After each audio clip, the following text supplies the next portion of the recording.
একদিকে বাড়ি বাড়ি গিয়ে বিএলওরা তারা যেমন কাজ করছেন, এনুমারেশন ফর্ম দেওয়া, সেই ফর্ম কালেক্ট করা, তার পাশাপাশি বিভিন্ন রাজনৈতিক দল তারাও কিন্তু ইতিমধ্যেই পথে নেমেছে। এবার পাশাপাশি আপনাদের দেখাবো, একদিকে বিজেপি তারা এসআইআর এর জন্য হেল্প ডেস্ক যেমন খুলেছে, অন্যদিকে সিএ ক্যাম্পও খোলা হয়েছে। সুকান্ত মজুমদার কেন্দ্রীয় প্রতিমন্ত্রী বালুরঘাটে এসআইআর এর যে ক্যাম্প সেখানে তিনি উপস্থিত রয়েছেন, এসআইআর এর হেল্প ডেস্ক সেখানে উপস্থিত রয়েছেন, আর অন্যদিকে ঠাকুরনগরে সিএ এর জন্য যে ক্যাম্প খোলা হয়েছে সেখানে কেন্দ্রীয় প্রতিমন্ত্রী শান্তনু ঠাকুর তিনি রয়েছেন। শিলিগুড়ি সিএ যে ক্যাম্প রয়েছে সেখানে উপস্থিত আজ শঙ্কর ঘোষ।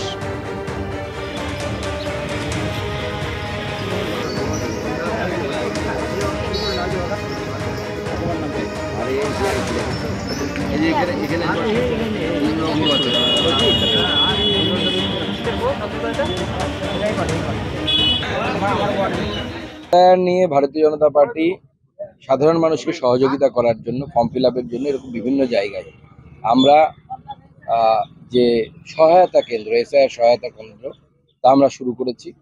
আমরা সবাইকে দলমত নির্বিশেষে সবাইকে সাহায্য করব এবং সাধারণ মানুষের অনেক সময় ফর্ম ফিল আপ করতে অসুবিধা হয়, ছোটোখাটো জিনিসপত্র আঠা থেকে শুরু করে অনেক কিছুই সাধারণ মানুষের খুঁজে পেতে বা সেই সময় তাড়াহুড়োর সময় অসুবিধা হয়। আমাদের সমস্ত রকম ব্যবস্থা এখানে থাকবে।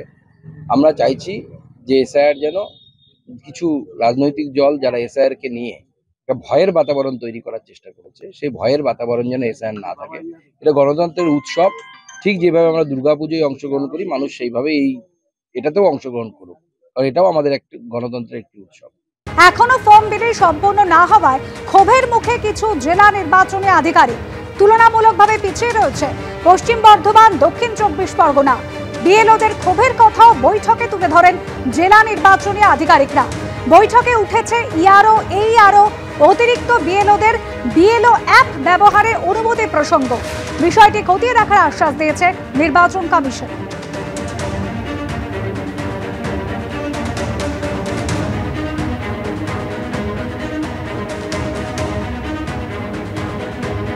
আর বিএলওদের এই ক্ষোভের মধ্যেই কিন্তু ফের সরেজমিনে পরিস্থিতি খতিয়ে দেখছে রাজ্যে আসছে নির্বাচন কমিশন।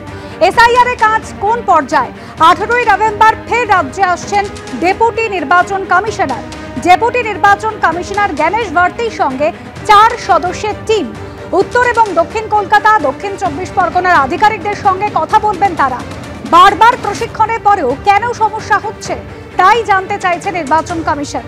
কারণ খুঁজতে ডিইও, ইআরওদের সঙ্গে বৈঠক করবে নির্বাচন কমিশন। নদিয়া, মুর্শিদাবাদ, মালদা নিয়েও পর্যালোচনা করবে নির্বাচন কমিশন।